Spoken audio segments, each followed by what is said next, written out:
Yeah, that was good tonight as far as, some big hits. We got rolling there the inning. We scored the 4 runs. DJ got it started. Then we had, Nolan with a nice at-bat, worked through the at-bat and got a changeup up and hammered into left center. Mark got a ball up, squared it up down in the corner. And a couple outs, and then Ian with a big 2-out double the other way. That was a good swing too. So that was a good inning. I mean, that's inning that we should look at as a Rockies inning. That happened a lot, numerous times during the course of the season. Hasn't happened much lately. Obviously, we've talked about that with runners in scoring position and bunching hits together. But that was good to see. I think once we got second time through the lineup and saw this lefty stuff a little bit, we had better swings. But he's deceptive. He's got a good changeup. He's got a good breaking ball. Spots the fastball. Pitches aggressive. Little funky delivery. But we timed him up a little better as the game went on. Look, what did you see from Chatty tonight? Chatty, good stuff. Fastball was live. Not great command, obviously, but got 2 big double plays. When the ball's down, it has great action, has great sinking action. It's tough to dig out. So the 2 double plays. Then he had the big punch out of Pence with a really hard cutter slider. The pitch that he, throws in the upper 80s, around 90, that has great action, horizontally across the zone. But, he turned it loose for 60 pitches, and that sort of was the expectation, Ed, was, for him to go as hard as he can for as long as he can. And that's what he did, and he got us 3 zeros. And then the rest of the guys, I think there were 8 of them, right? We ran out there? Yeah. Is that right? Yeah, 8. Is that some kind of record, Warren, or not, in a 9-inning game? No? Okay. Anyhow. It was Chris Rush. He's been phenomenal for you all season. What's made him be able to pitch so many innings and still be so productive? Well, he's a pitcher that, within his, exertion level, makes pitches. He's a guy. He's a classic pitcher. Changes speeds. He has some deception. He moves the ball around the strike zone. He can dot the fastball on both sides of the plate. He pitches. I mean, he truly pitches. So his stuff is, the stuff has, good action to it. The changeup, dives away from right-handed hitters. He's got a tight little slider. So, I mean, don't overlook the stuff.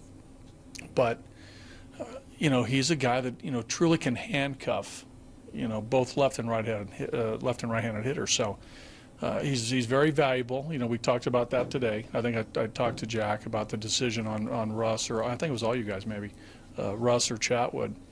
And, we used him last night to help us win. We used him tonight to help us win. We'll probably have to give him a couple days now. But, he'll help us win again. He makes pitches. He's a pitch maker. Going into the game, you knew you were going to have to piece together Right. arms to get 27 Right. out. Sure. How did it follow the map? Sort of, Kiz, a little bit. I think that, we were hoping that, Chatty could, get us through 3 and possibly 4. And then where we were in our order, whether to get 1 inning out of somebody there in the middle of the game and then a 2-inning spot.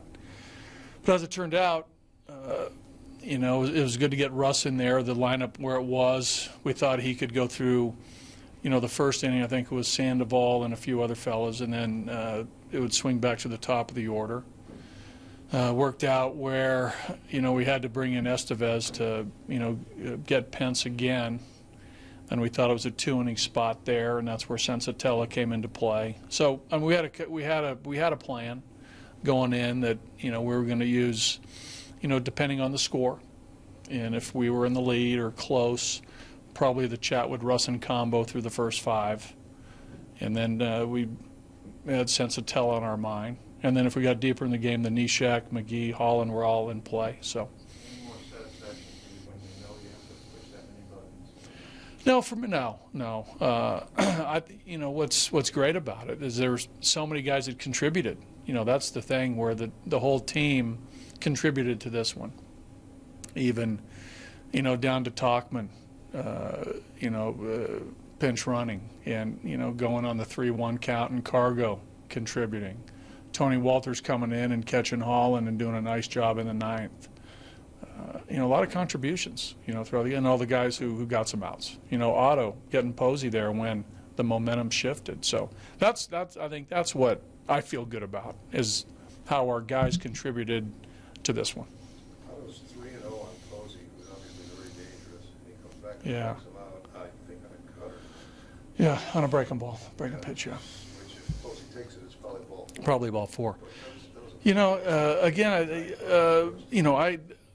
the first 2 pitches to Posey looked really good from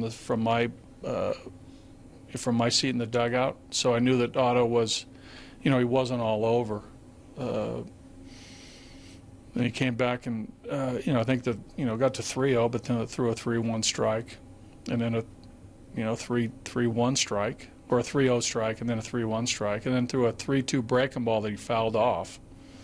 That was probably going to be a strike, and then, the ball that he struck out on was, obviously off the plate, it looked like. But, you gotta be ready to pull the trigger when a guy's throwing 95 miles an hour and has a, from that arm slot when it comes out, a lot of times you don't know where it's going to go as a hitter. Were you concerned, that when the Giants were making a run at you, it seemed like, some of our, pitchers were having trouble getting behind in the count when you had a lead, and I'm sure you'd like to see him throwing more strikes in that situation. Yeah. We commented even on the bench. I told Foster, I said, Foster, last night we threw 9 innings and didn't walk anybody. And he looked at me and goes, hey, we made up for it tonight. How about that?